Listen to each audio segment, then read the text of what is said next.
बहू के पलटते ढंग। पुणे में रहने वाली शीना की ससुराल में सिर्फ 3 लोग थे। इस वजह से घर में ज्यादा काम नहीं होता था, तो वो दोपहर तक अपना सारा काम खत्म कर लेती थी। लेकिन उसके बाद वो बोर हो जाती। इस वजह से उसने शिनचैन कार्टून देखना शुरू कर दिया, जो धीरे धीरे उसके व्यवहार पर इतना इफेक्ट करता गया कि वो खुद भी शिनचैन जैसी ही बातें करने लगती है। एक रात डिनर करते हुए, अरे बहू, जरा अचार तो देना। ओहो ससुमा, आपसे इतना काम भी नहीं होता। इस तरह तो आप जल्दी जल्दी बुढ़िया हो जाओगी। अरे शीना, ये तुम कैसे बात कर रही हो? आपको तो कुछ भी समझ में नहीं आता। ये शीना का शिनचैन स्टाइल है। ऐसा बोलकर शीना वहाँ से चली जाती है।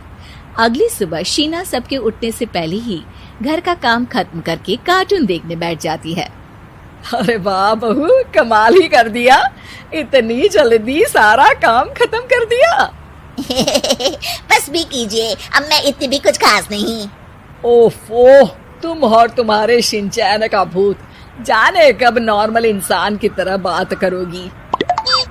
मॉम, आप तो बस मुझसे जल्दी रहती हैं। आपको क्या पता मेरी लाइफ कितनी मुश्किल है। अच्छा छोड़िए, अब मैं शॉपिंग के लिए जा रही हूँ। हाँ, तो ये है तुम्हारी मुश्किल लाइफ। शीना शॉपिंग करने मार्केट पहुँच जाती है, जहाँ उसे जय के ऑफिस की एक लड़की मिलती है।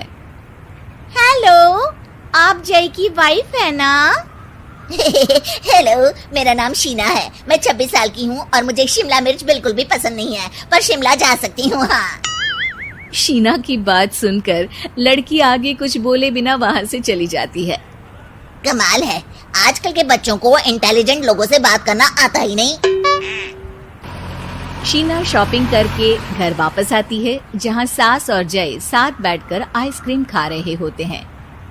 मैं कितने मतलबी लोगों के बीच रह रही हूँ। एक छोटी प्यारी बच्ची के बारे में सोचे बिना सब आइसक्रीम खाने बैठ गए।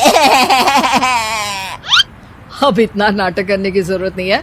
तुम्हारी आइसक्रीम फ्रिज में रखी है, खा लो। आइसक्रीम, मैं आ रही हूँ। इसी तरह दिन बीतते हैं। अभी तक तो घर में सारे लोग शीना की हरकतों से परेशान हो चुके होते हैं।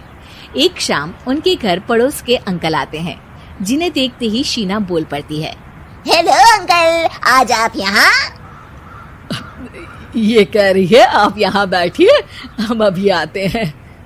ऐसा बोलकर शीना की सास उसे लेकर रसोई में चली जाती है। अरे वो तुम्हारी पापा की उम्र के हैं, उनकी इंसल्ट तो मत करो। आपको तो बस अपनी ही खुशी दिखाई देती है।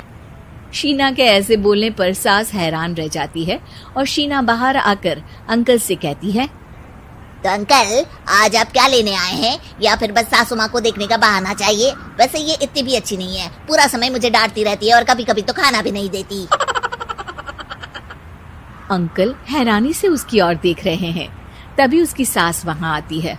अरे शीना, इतना झूठ मत बोलो, मैंने कब तुम्हें खाना नहीं दिया? अरे ऐसा बोलोगी तो तुम्हें आज रात का खाना सच में नहीं मिलेगा। देखा, मैंने कहा था ना, बच्ची पर जुल्म करती है। आप मुझे अपने घर ले चलो अंकल। इस तरह दोनों सास बहू में तू मैं शुरू हो जाती है, जिसे देख अंकल तो डर कर भाग जाते हैं, लेकिन वो दोनों चुप ही नहीं होती। रात को जय के घर वापस आने पर सास उसे शीना की सारी बात बताते हुए कहती है, अरे इसके सर से कार्टून का भूत तो उतारना ही पड़ेगा। मौका या वक्त कुछ देखती ही नहीं, बस बकवास शुरू कर देती है। बात तो आपकी सही है, पर क्या करेंगे? अरे कार्टून देखकर ऐसी बनी है तो इसकी कार्टून ही बंद कर दो। हाँ, कार्टून बंद करके कुछ समझदारी वाली चीजें दिखाते हैं। जियोग्राफी दिखाना शुरू कर दो ना, क्या पता कुछ अकल आ जाए। हाँ, नाइस आइडिया माँ। इस पर जय केबल टीवी पर ज्योग्राफी छोड़कर बाकी सारी चैनल बंद करवा देता है, पर शीना भी किसी से कम नहीं होती। ओहो पतिदेव, अपने आप को बहुत स्मार्ट समझते हो। शीना मोबाइल पर YouTube ऑन करके उस पर शिनचैन देखने लगती है।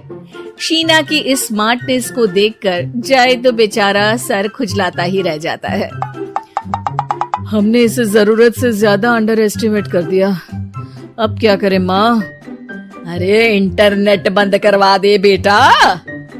शीना को कार्टून की दुनिया से बाहर निकाल वापस इंसान बनाने के लिए अब जय इंटरनेट भी बंद करा देता है, जिससे शीना परेशान हो जाती है।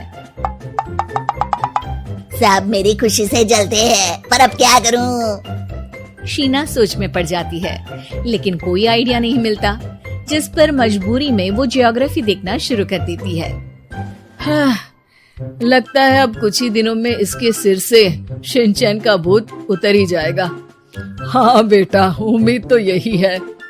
दिन बीतते हैं और घर में सब शीना के बोलने का इंतजार करने लगते हैं, लेकिन शीना टीवी में ऐसी खो जाती है कि उससे पूछे सवालों का हाँ या ना के अलावा और कुछ जवाब ही नहीं देती। देखते ही देखते हफ्ता बीत जाता है, तो सब्र का बांध तोड़ते हुए जय टीवी बंद कर खुद ही शीना से बात करने बैठ जाता है। क्या बात है शीना, पहले तुम ज्योग्राफी देखने को तैयार नहीं थी, और जब देखने बैठी तो इसके आगे किसी चीज की कोई सूध ही नहीं, ना किसी से बात करनी, ना घर का कोई काम। अरे माँ कब तक अकेले सब कुछ संभालेंगी? अभी भी तुम्हारे सर से शिनचैन का भूत उतरा कि नहीं? जब मादा भालू नर भालू से बात नहीं करती, तो वो उनका ध्यान अपनी तरफ आकर्षित करने के लिए बिल्कुल यही हरकत करते हैं। तुम नर भालू हो। शीना के ऐसा बोलते ही जय और उसकी मम्मी एक दूसरे की तरफ देख सर पकड़कर बैठ जाते हैं।